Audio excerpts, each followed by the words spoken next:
skuad timnas Indonesia seharga Rp470 miliar. Timnas Indonesia bakal melanjuti ronde ketiga kualifikasi Piala Dunia 2026 zona ASI di November ini. Skuad Garuda punya nilai pasar seharga Rp470 miliar. Timnas Indonesia akan menjalani matchday kelima dan keenam grup C ronde ketiga kualifikasi Piala Dunia tahun 2026 zona Asia. Indonesia bakal menjamu Jepang pada 15 November dan Arab Saudi pada 19 November. Timnas Indonesia sementara duduk di peringkat kelima dengan koleksi 3 poin dari 4 laga. Poinnya sama dengan Cina di posisi terbuncit. Witan DKK cuma unggul selisih gol. Timnas Indonesia sudah merilis daftar 27 pemain untuk laga hadapi Jepang dan Arab Saudi. Dilansir dari Transfermarkt, total harga nilai pasar pemainnya ada di angka 27,48 juta euro atau setara Rp470 miliar. Bek Silgers tercatat punya nilai pasar tertinggi yakni seharga 10 juta euro atau setara Rp171 miliar. Rata-rata umur para pemain timnas Indonesia adalah 24,8 tahun. Ada 16 pemain abroad. Marcelino Ferdinand jadi pemain termuda, usianya 20 tahun. Pemain tertua adalah Jordi Amat, usianya 32 tahun.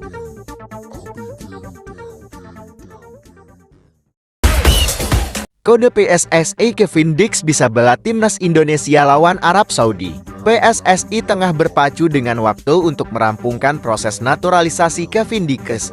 Bek keturunan Indonesia Belanda itu diharapkan dapat segera memperkuat timnas Indonesia dalam pertandingan melawan Arab Saudi pada 19 November mendatang. Yunus Nusi, Sekretaris Jenderal PSSI, mengungkapkan bahwa proses naturalisasi Kevin Dix tengah dikebut agar pemain tersebut bisa langsung terjun ke lapangan pada laga melawan Arab Saudi.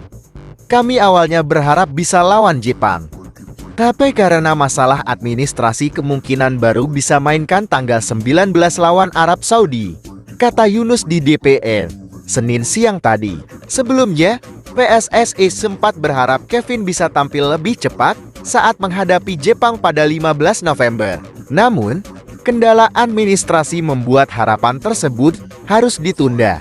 Menanggapi permohonan PSSI, Komisi 13 DPR RI memberikan lampu hijau atas proses naturalisasi ketiga pemain tersebut.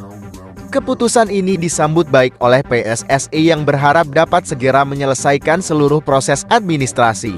Dengan dukungan penuh dari pemerintah dan DPR RI, PSSI optimis proses naturalisasi Kevin Dix dapat berjalan lancar. Kehadiran mereka diharapkan dapat meningkatkan kekuatan timnas Indonesia.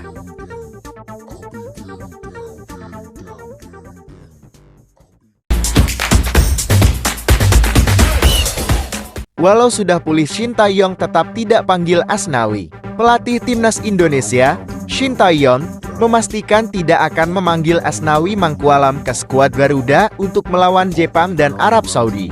Padahal sejatinya cedera yang menimpa Asnawi Mangkualam sudah sembuh. Shin Tae-yong sebelumnya sudah memutuskan 27 pemain yang dipanggil ke timnas Indonesia untuk melawan Jepang dan Arab Saudi. Dalam 27 nama itu, tidak ada Asnawi Mangkualam. Shin Tae-yong beralasan bahwa ia tidak memanggil Asnawi Mangkualam karena mengalami cedera hamstring.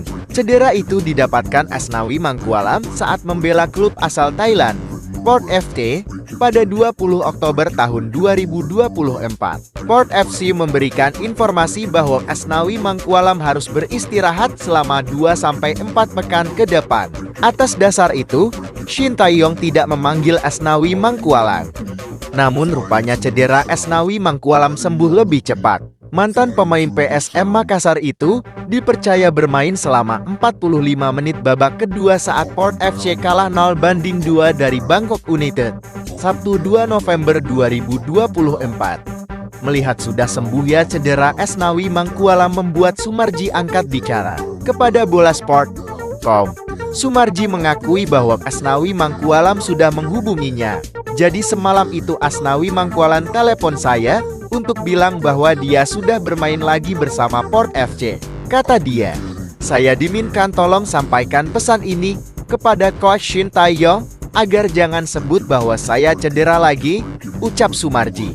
Ini agar tidak salah komunikasi saja.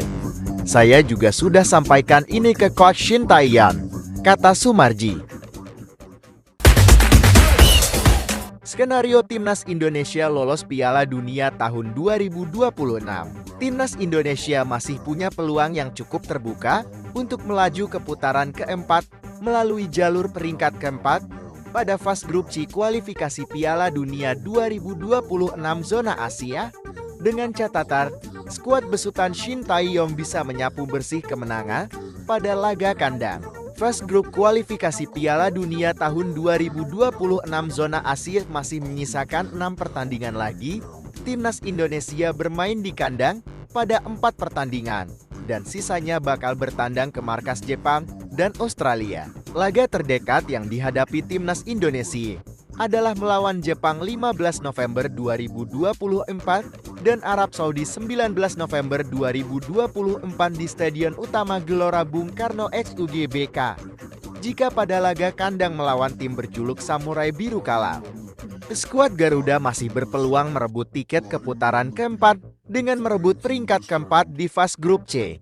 Dengan catatan, Timnas Indonesia bisa menyapu bersih 3 kemenangan pada laga kandang. Hal itu sebagaimana disampaikan Justinus Haksana atau biasa dikenal dengan Coach Justin saat menjadi tamu dalam podcast Tiki Taka di channel YouTube Nalar TV Indonesia. Kita masih bertemu lawan di kandang di mana kita bisa meraih 3 poin per 1 pertandingan melawan Arab Saudi, Bahrain, Cina.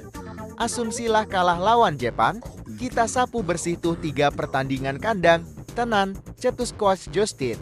Minggu 3 November 2024. Coach Justin juga sependapat dengan Ketua Umum PSSI, Erick Thohir tentang target yang diberikan kepada Shin Tae-yong untuk membawa Timnas Indonesia setidaknya berada di peringkat keempat.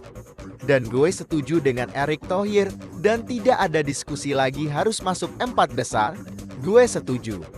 Kalau tidak masuk 4 besar, Shin Tae-yong pecat, tegas Coach Justin.